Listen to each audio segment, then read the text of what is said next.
Just how much does it cost to live in Kansas City? You're about to find out. Here's a hint. It's surprisingly affordable. Hi, I'm Rach the Realtor here, giving you the scoop on all things Kansas City. Go ahead and subscribe to the channel for new videos on Wednesdays, and please reach out. Give me a call, shoot me a text, send me an email, whatever is your preferred way of communication. I can't wait to connect and discuss all things Kansas City. As you might have guessed, today we are breaking down the cost of living in Kansas City. First of all, we're going to compare KC to other large metro areas to see kind of where Kansas City ranks. We'll talk taxes, and before we all fall asleep from tax talk, we'll switch over to talking transportation, and then wrap it up with my expertise, which is housing. You ready? Okay, let's go.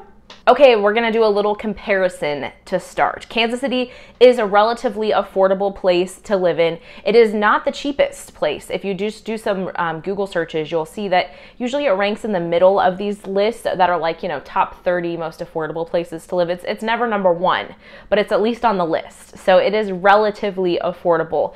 I went to bestplaces.net, and they have a really nice cost of living calculator where you can type in one city and then a second city and compare how much income you need to kind of maintain the same quality of life. So first I did Kansas City to Austin because Austin is a super hot destination right now. A lot of people are moving there. So to maintain the same lifestyle in Kansas City versus Austin, Texas, you would need 40% more income. I did the same thing against Chicago because that is another area that a lot of people move back and forth between Kansas City and Chicago. The difference there is about a 25% difference. So you would need 25% more income to live in Chicago versus Kansas City and have kind of the same quality of life. But really just to drive it home, I plugged in Los Angeles. You need double the income. Or to flip-flop, if you are in a major city like Los Angeles, you can take a pay cut of half your income, roughly. This depends on where you are income-wise. This was run at an income of $50,000. So if you had $50,000 in Kansas City to maintain that same quality of lifestyle, you would need an income of $100,000 in LA. If you're making $100,000 in LA, you can move to Kansas City and make $50,000 and maintain your same quality of life, or come to Kansas City, keep your pay, and then double your lifestyle, right? So that's the difference of moving to somewhere like Kansas City. Your dollar goes a lot further than it would in other parts of the country and even similar sized cities as well. So that is kind of a summary of the comparison between Kansas City and other metro areas. Definitely recommend the calculator at bestplaces.net. Okay, are you ready to talk taxes? Don't fall asleep. It's important, right? You want to know where your dollars are going. So according to taxfoundation.org, the average Jackson County, Missouri resident, and Jackson County, Missouri encompasses KCMO, like Kansas City, the actual city, and a lot of the Missouri side suburbs. And the average Jackson County resident pays about $2,900 per year in taxes. So something to note here, though, is that varies pretty widely based on what county you're in the metro area, and that's really, a lot of it's divided by the state line. So typically on the Kansas side, you are going to pay a little bit more in taxes than you would on the Missouri side. Fun fact, you'll see a lot of the professional athletes choosing to live on the Missouri side, probably for this reason. But it's not dramatic. If you are a single person making anything less than $220,000 per year, you're going to pay a range of like 1% to 5% more on the Kansas side versus the Missouri side. But if you're a professional athlete and making tens of millions of dollars, that definitely adds up. And if you are, you know who to call for your real estate needs, right? So the other thing to know is the sales tax. So in Kansas City, Missouri, it's 8.85%. And again, it's a smidge higher on the Kansas side, just depending on where you are. In, like, for example, Overland Park, you would pay about 9.1% in sales tax. So taxes are pretty low here. It's nothing crazy, and you will see small variations from county to county and from the Kansas side to the Missouri side. So if you want the most bang for your buck tax-wise, on the Missouri side, as far as counties that are considered part of the metro, the most affordable is Cass County. On the Kansas side, counties that are considered part of the metro, the most affordable is Wyandotte County as far as taxes go. So are you asleep yet? Because wake back up, time to talk transportation. Depending on how you look at it, transportation is either super cheap in Kansas City or super affordable. And the reason is you almost have to have a car. Unless you are one of the lucky ones that lives right next to where you work and right next to a grocery store, most people have to travel by vehicle in Kansas City. We just don't have great infrastructure for public transportation at this time. Part of that is we are a really spread out metro area, and like the most of the population doesn't actually live in KCMO. There's a lot of commuting going on.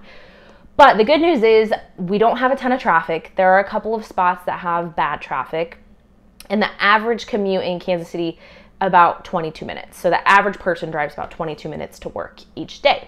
Not terrible.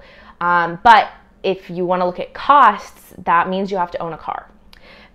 Comparing that to, say, like New York City, where you don't own a car, but you have to pay for subway, taxi, Uber, all of that stuff. It just depends on what your preferences are. So you can get a very affordable and reliable car, obviously. Gas prices in Kansas City on average are lower than the national average. So usually you're going to get a better gas price. And we talked about taxes earlier. Personal property taxes are not super, super crazy here in Kansas City. So if you don't own a car, you have to be strategic about where you live. And we do have a streetcar that only runs 2 miles through downtown Kansas City, but that's nice if you want to get from one neighborhood to another and maybe the weather's bad and you can't walk or ride your bike. Kansas City does have Uber, Ride, and Lyft, Uber, Lyft, all those rideshare companies, but you will find at times they're really hard to get and pricey, and they don't always go out to the far reaches of the suburbs.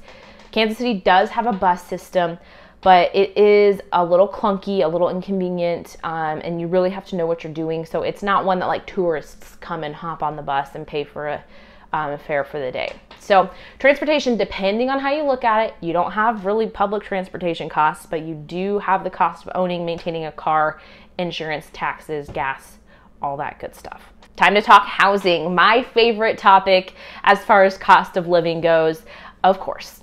So housing in Kansas City has gone up in the last 18 months or so. In 2020 and 2021, just like everywhere else in the country, there's a huge demand for housing, but it is still relatively affordable. Kansas City is a great place to buy a house because you can get a really nice house for a great price point. So the median price of sold homes in the Kansas City metro in May of 2021 was $278,000. So you can very easily get a nice house under $300,000 in the KC metro, and you can get affordable houses that they're not going to be the fanciest thing you've ever seen, but you can find houses under $150,000 here as well, which is awesome. This varies dramatically based on what part of the metro you are in.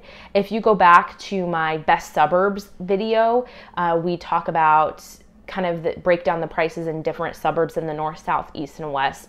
But for example, in Overland Park, Kansas, the median home sold price was $420,000 versus just another random suburb I'm going to call out, Blue Springs, was $265,000. For sure, there are communities where the median price is below $200,000 as well.